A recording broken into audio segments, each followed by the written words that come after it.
Every winter, on the northern tip of Japan's main island, a unique weather pattern transforms the land.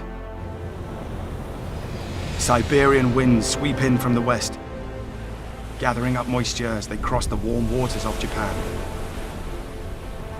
The air then hits coastal mountains, rising, and the result is snow. And more than just flurries. It's thick, constant, and blankets much of the land.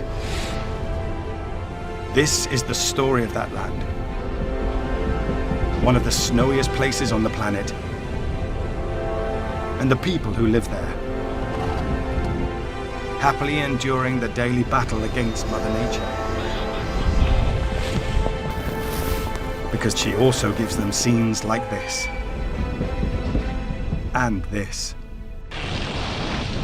A winter playground in one of the most wild, untouched regions in the world. This is Destination Tohoku.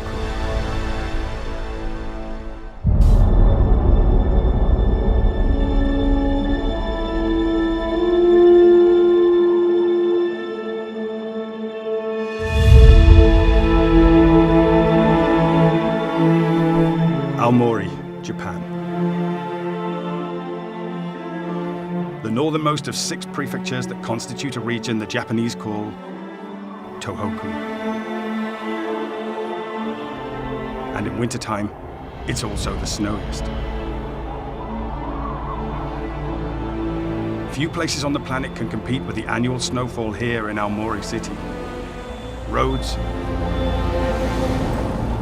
homes, everything gets buried. But for the nearly 300,000 residents here, they're used to bone-chilling winds and blizzards.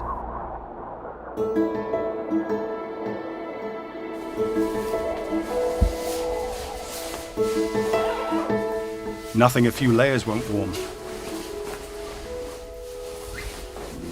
Julia Menatoya grew up here on the city's edge. As you can see, in the wintertime, everything is blanketed in snow. It's a constant battle every single day.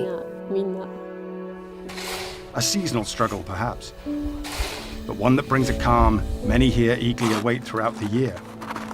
In Japanese, there is an expression. We say snow falls shinshin, or gently, and here it completely blankets the land. It's a winter wonderland, and it has a silent beauty. It's so beautiful.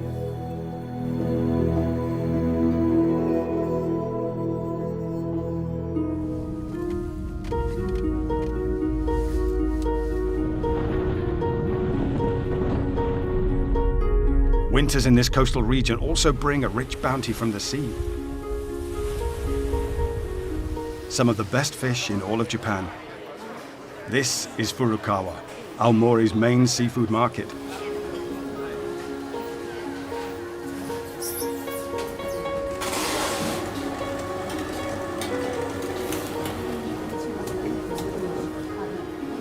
Julia and her mum come here for lunch. The specialty is nokidon, a rice bowl.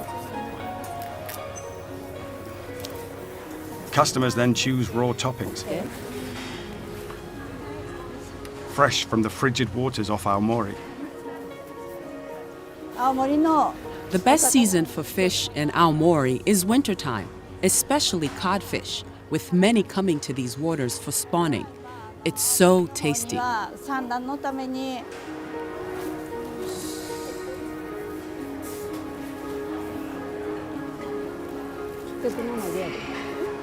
The market is popular with local residents and tourists, if that is, they can get here safely. Daisuke Saito's job is to make that possible. This airport is on a mountain, so the weather can change all of a sudden. Sometimes we have blizzards, sudden snowstorms, and complete whiteouts with low visibility. Saito is part of the airport's snow removal team.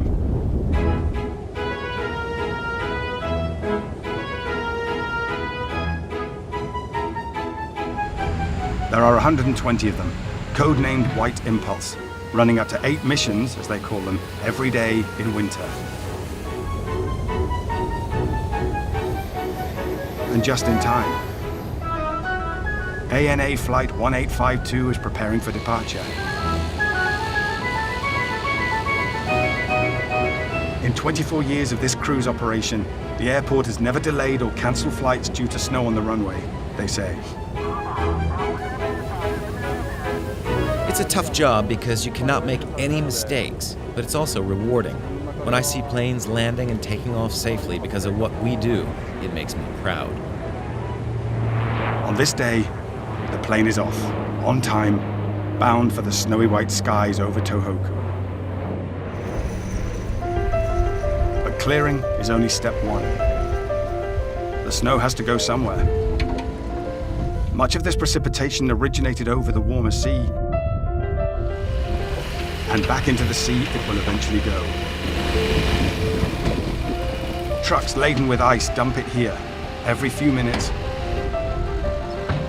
all day, every day.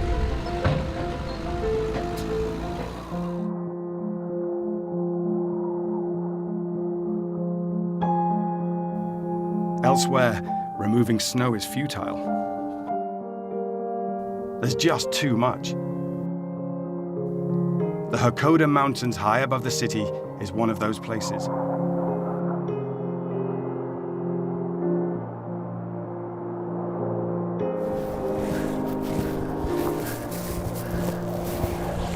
But that also draws outdoor enthusiasts like Yutaka Ono.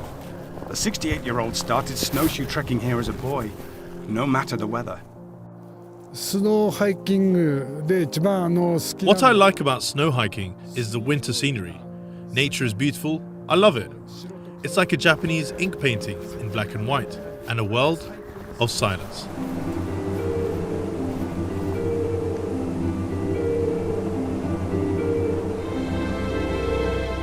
Despite the sub-zero winds, finding warmth here isn't hard. Thermal springs bubble across the mountain. People have bathed in onsens, as they're known here, for centuries. They're said to have therapeutic properties. One local legend explains why. About 340 years ago, some hunters ended up here after chasing a deer.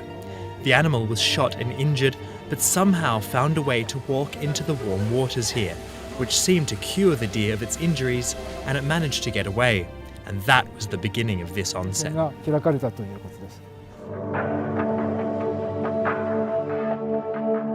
The northernmost Japanese region of Tohoku gets more snow than most places on Earth.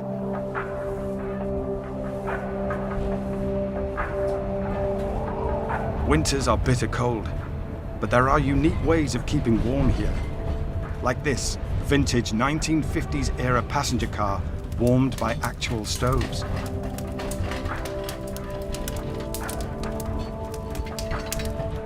Today, most stove trains are out of service. This one, however, caters to tourists. Dried squid grilled over the fire,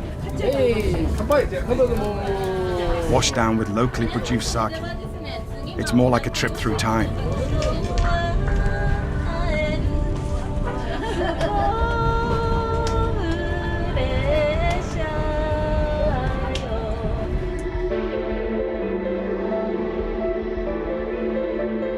Just south of Aomori lies the mountainous prefecture of Iwate. Gando Lake is one of its biggest attractions. It's also known as the coldest place on Honshu, Japan's main island.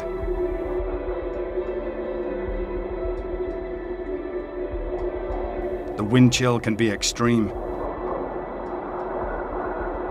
But that doesn't stop ice fishermen from coming every morning at dawn. Across this pontoon bridge, these floating huts are lodged in the ice.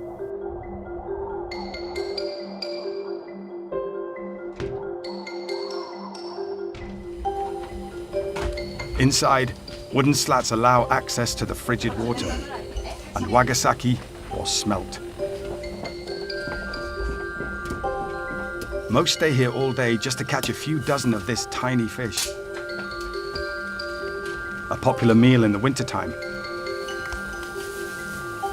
Popular, but not the most famous food in Iwate. Iwate is really well known for its food, especially noodles, like Wanko Soba.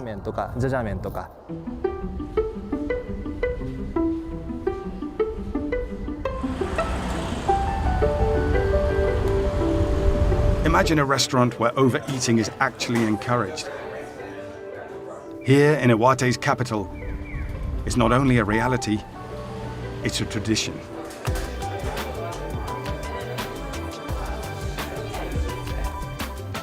This is Azumaya, a 111-year-old noodle shop in the city of Morioka. Dining options have expanded in the past century, but there's only one speciality here: Wanko Soba. Akihito Baba is its fifth-generation owner. Wanko Soba is small portions of soba noodles that are served one after the other. It's the traditional food of Iwate, served during special occasions or celebrations and when we welcome outside guests.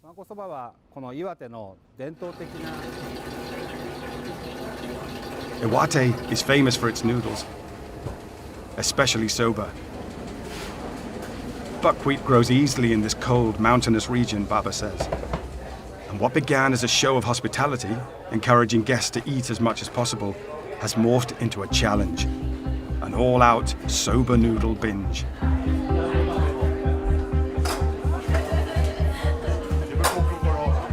Diners down these small bowls.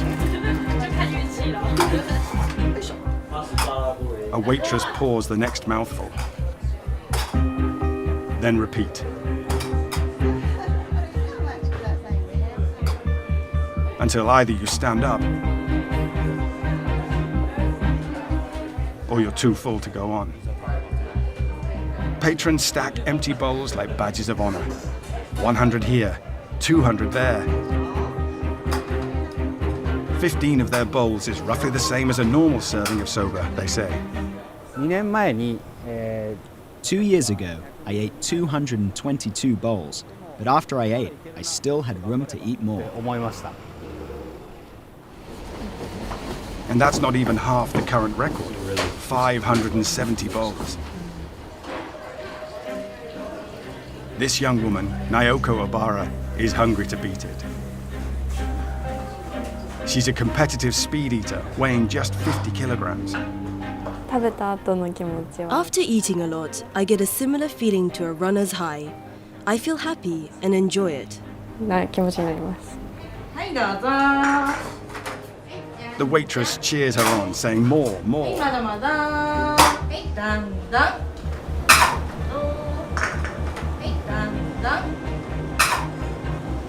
In the back, the kitchen races to keep up.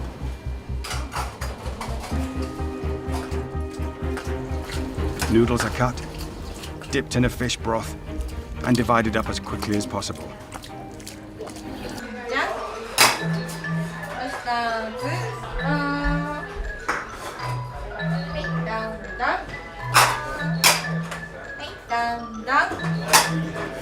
On this day, Obara puts down the lid to say enough. At 300 bowls. No new records at this Wanko Soba shop, for now. But there's always another meal tomorrow.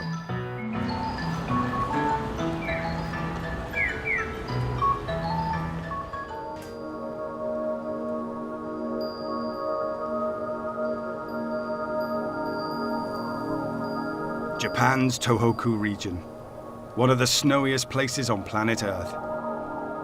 In the Yamagata prefecture, nothing is spared in the winter. A meringue-like blanket of snow and frost covers everything on this mountain peak.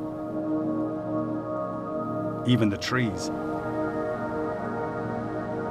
The Japanese call them juyo, or snow monsters. It's not hard to see why.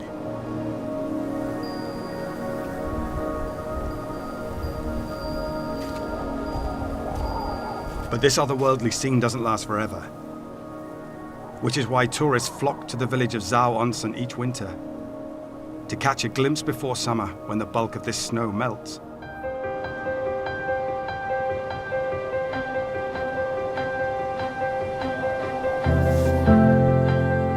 Others come to Zao Onsen for the skiing. Japan has some of the most famous ski resorts in the world. Some, like Nagano or Niseko, are very well known. Hideto Ito hopes to add this place to that list.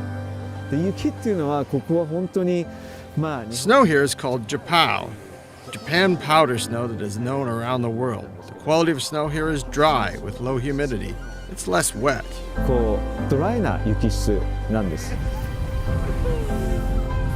Ito is from here and practically grew up on skis. Some children have toys. He had this mountain. Skiing gives you a feeling of real excitement and accomplishment. I love it. So much so he made a career of it. Ito is a former professional skier on Japan's national team. Zao Onsen's monster runs made for the perfect training ground.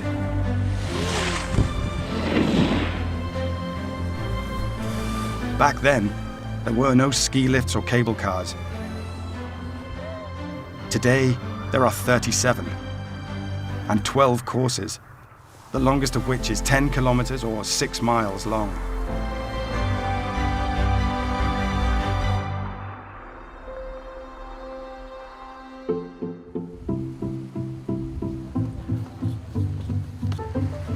Then there's the village itself. Zao Onsen offers a unique window into traditional Tohoku hospitality.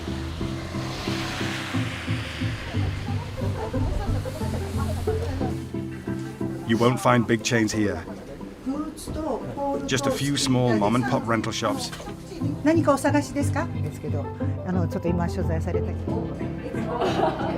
Family-run restaurants and sake bars. And Japanese-style ryokans, or guest houses. Hiroto Okazaki is the 17th generation owner of this one.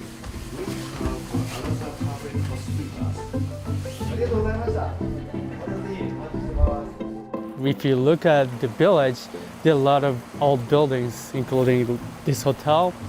We have 3 public buses in the village. The thermal waters here have drawn visitors to Zao Onsen for centuries. Today, though, most come to see the frost-covered trees.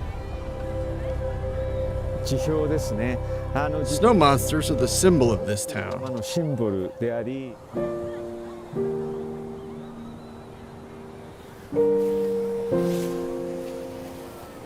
Beyond seasonal changes in temperature, there is another threat to the town's symbol: global warming.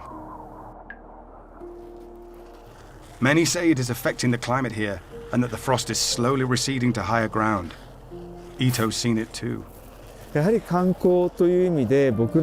are fewer ski monsters now than there were years and years ago. That's a concern.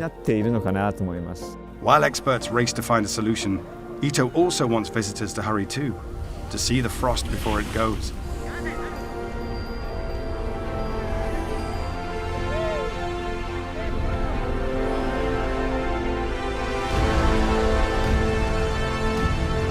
It begins when the cold winds blow in from the west. The landscape transforms, becoming wild and harsh. But one people here look forward to. Because with the snow comes calm and beauty.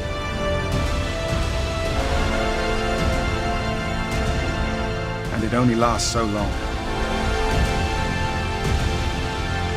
And no one knows what the next winter will bring in Tohoku.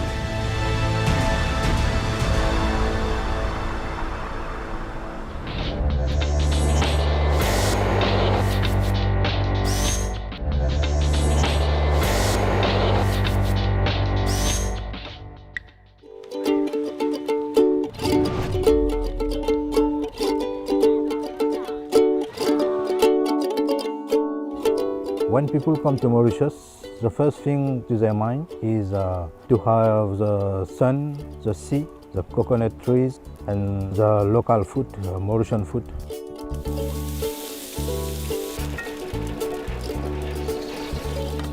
I like working with local food, local vegetable, and local meat, also local fish. You got to see behind of you, and you can talk to a fisherman. He can bring you every day fresh fish. Yeah, it's very nice. You see it? This fish, we call it dorado. Dorado coryphen, yeah.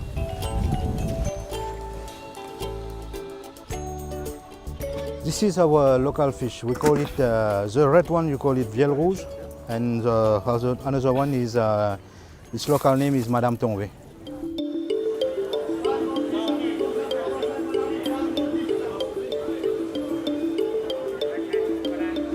Now we are in Port Louis. Port Louis is the capital of our country, Mauritius.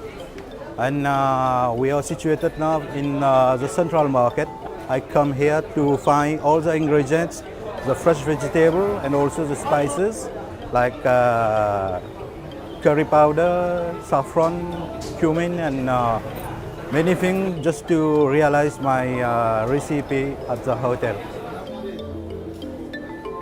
This is fresh saffron that we'll use in our chicken curry. There are different kinds of races in Mauritius. You have Indian, Creole, Chinese, Tamil, Muslim. This is why in the market you have several parts of vegetable.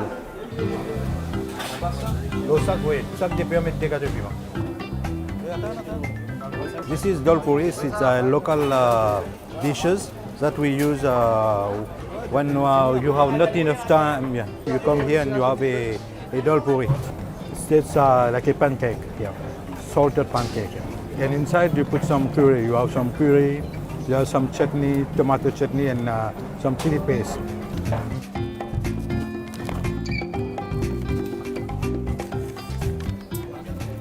Every time I come to Port Louis, I come here to have a dal puri.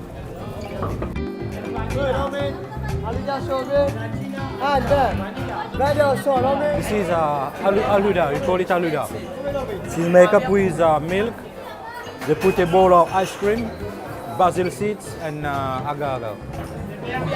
Got some sugar and some vanilla flavor. And you drink it very fresh. Why? Because when you come in Port Louis in the summer, you have too hot. And to refresh you, you come to Pile and buy this. This is the best aluda in the market.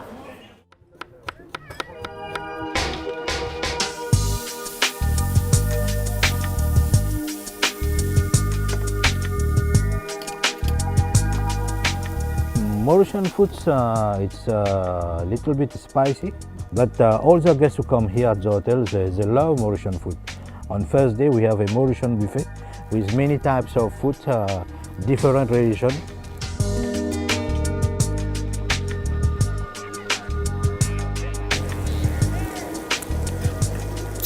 It's very nice. Steak goods. What do you want to eat? Indian food, Chinese food, Creole food, Tamil food, or Muslim food?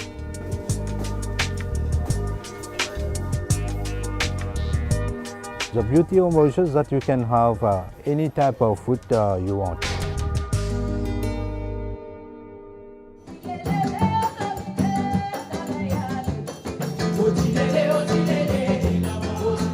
This is very easy to describe the sound of the sega with the hands and your heart, because it is the heartbeat of Mauritius. So be careful of the mic. So it's gonna be like.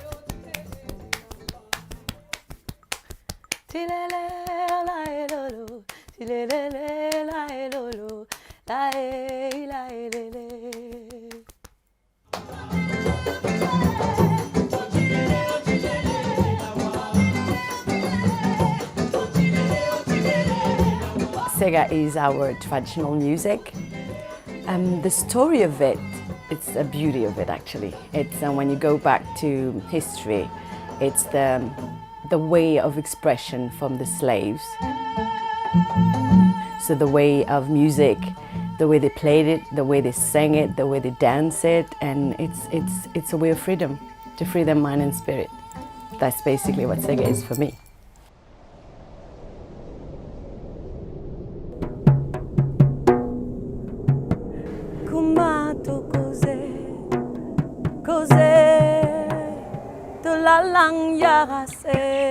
The first place where Sega was ever heard in Mauritius was down to the foot of Mont Island. The slaves, they run away from the masters and they find a place to hide, to live. Quand nous raconte nos histoires, période qui plie noire, les trous dans Côte Noire. They were living up there, the slaves, and then when it was announced that they finally was free, but they went there dressed officially with the guns to announce them freedom. Hello. And they rather jump from this mountain, kill themselves, because they thought they were going back to slavery, back to torture, back to what they had before. Yeah. But they jumped.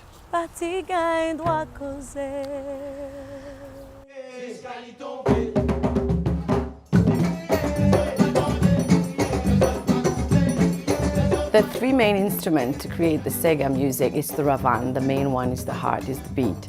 So the ravan is made of suckle of wood and you have a goat skin stretch on it and you have to hit it to have the proper sound. That's the beat of Mauritius, the heartbeat.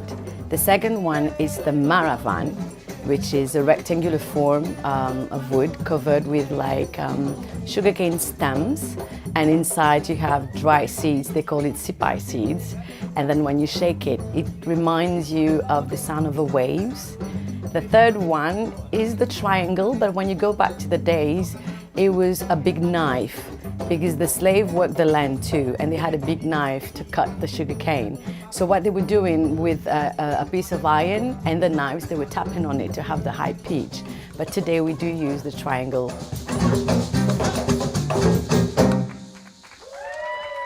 The Sega is not only the music, it's not only the language, it's a body language too. Because they got chains in their feet and the bullet. They can do they find a beautiful way to dance the Sega. It was all about the shoulders, about the hips, and it was just moving the feet like, beautiful. So whatever you're doing, don't tell me you can't dance the Sega. If the slave did it, you can do it.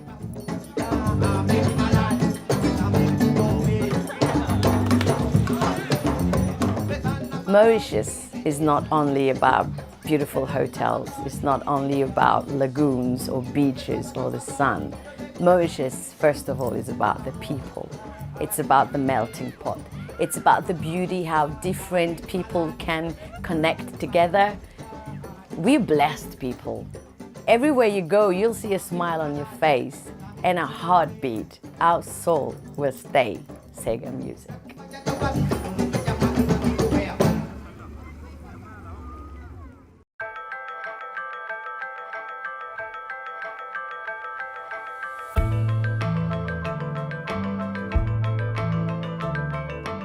My name is Wenda. I'll welcome you to our Rum Factory, Chamarel Rum Factory. And I will be your guide for the tour. I will explain you about the production of Chamarel rum. It's a rum which is made from the juice of a sugarcane. You have industrial rum also, who is made from molasses, which is the rest of sugar. So the sugarcane is a plant similar to the bamboo. But the bamboo is empty, the sugarcane is full of juice and fibers. So here we need the juice to make the rum. All the harvest is done manually. The sugarcane are planted on slopy lands, and the climate is very good also to have a good variety of sugarcane. Let's go down, I will show you the factory.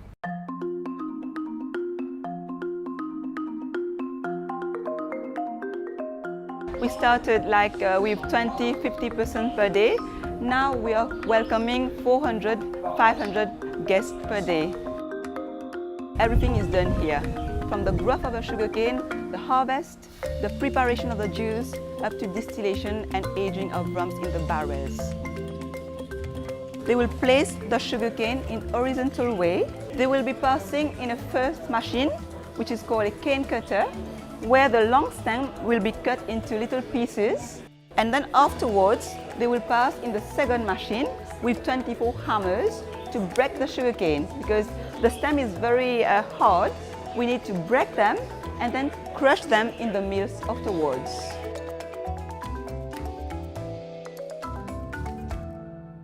Here we are at the aging rum cellar. Here all the rum, most of the rum, will be aging here for years. We use a French oak barrel and American oak barrel for our rum to age. So we can have a 3 years old rum, 4 years, and the oldest that we have at this moment is 6 years old rum. We are planning to have 10 years old rum or more. In the past, we were not allowed in Mauritius to produce agricultural rum. All the juice of the sugarcane was reserved to make sugar that we exported to European countries.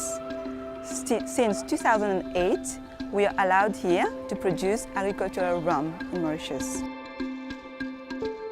As from that, we are able to go in a rum festival through the world, Germany, France, Belgium, and we have won also lots of medals for our rum. So we are very proud about what's happening here because we make quality rum. These are all the different types of rum that we produce here.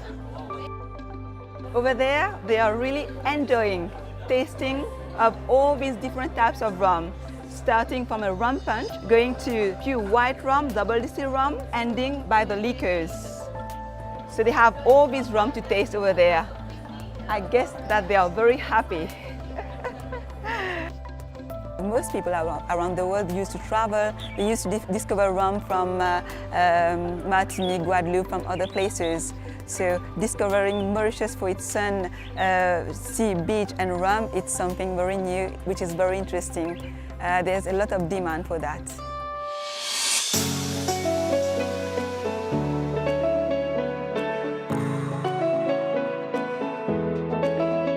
Okay, just up there as close as you can.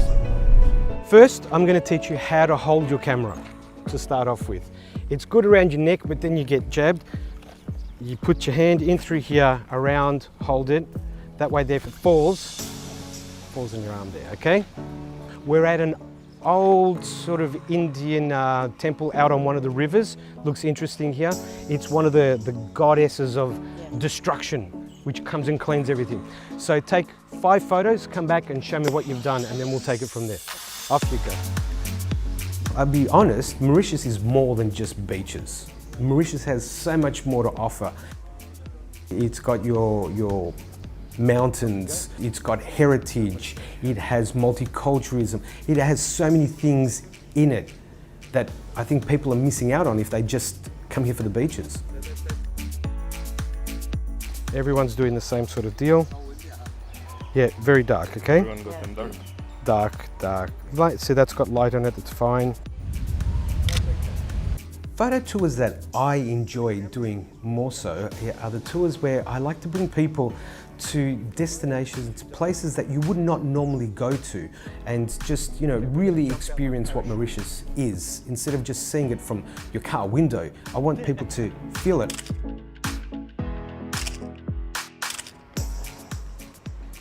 What's special about the Citadel? It's beautiful. It was built up here as a fort to see the oncoming boats that were coming in, basically. So they had the cannons up there. It was an army fort. It gives you the most amazing view of Port Louis, roughly 360 degrees around.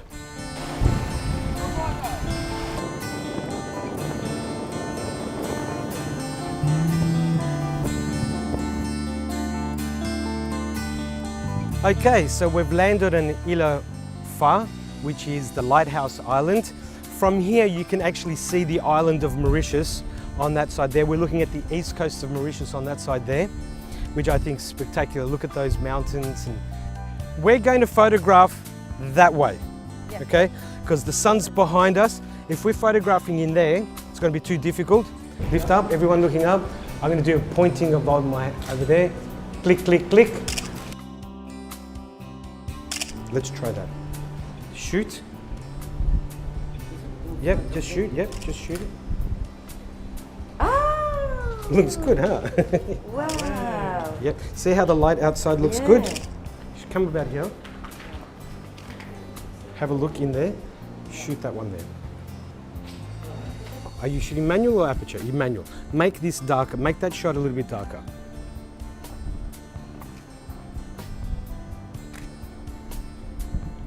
The light now, you don't need, is perfect. Go crouch lower, go low, go down low. Yep. You need to be in the morning to photograph this because the light's coming from this side. That actually looks.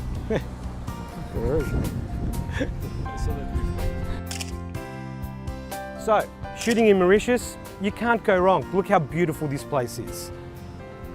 You've got clouds, you've got ocean, you've got little islands. You drop the camera and it's going to look good. So hopefully you learned something, you took some beautiful photos, and you can see how beautiful Mauritius is. By doing the tours that we have, you get to experience Mauritius unlike a tourist, and also you get to learn something as well that you can bring back with you. You can take amazing photos and you've got a story behind it as well.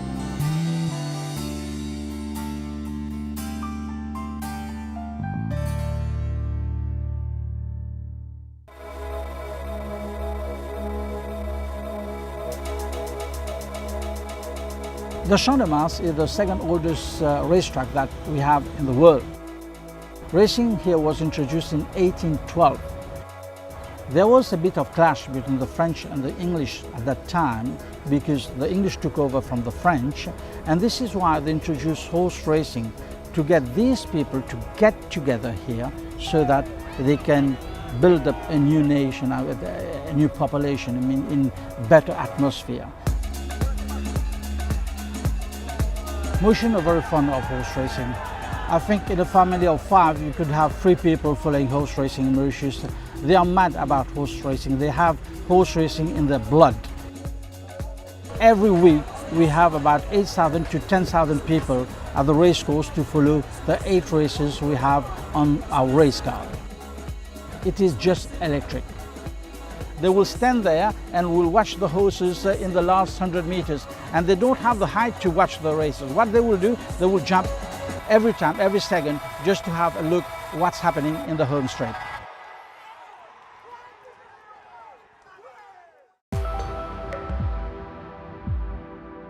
But here you are very, very near the action, and you can feel the horses running, you can feel the jockeys' tension before race, you can feel the tension of the trainers' faces.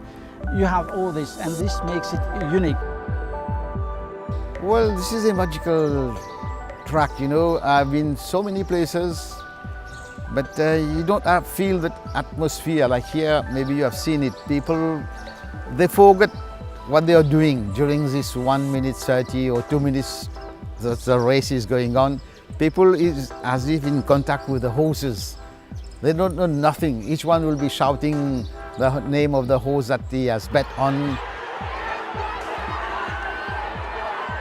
Most of the jockeys, you know, like we got like Detori, a lot of international jockeys like Soumillon and so on. They always keep saying that the atmosphere is unique in the world in Mauritius. We have been doing it for so many years, but I want it to be something similar to Dubai, you know. Open it to other countries where people can come with their horses. At the same time, it will be a tourist attraction. Like every Saturday, there's a lot of tourists visiting us here. And I think if we move and got a big race track with all, race course with all the facilities, and I think people will come maybe from over the world. This is my dream, to see Mauritius becoming like the second Dubai in this part of the Indian Ocean.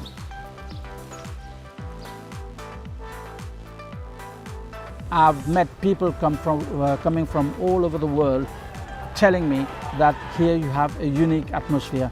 The human touch that you have in Mauritius, you can't have it anywhere in the world. You can be at Ascot, you can be at Longchamp. I mean that here in Mauritius, every race day is fantastic.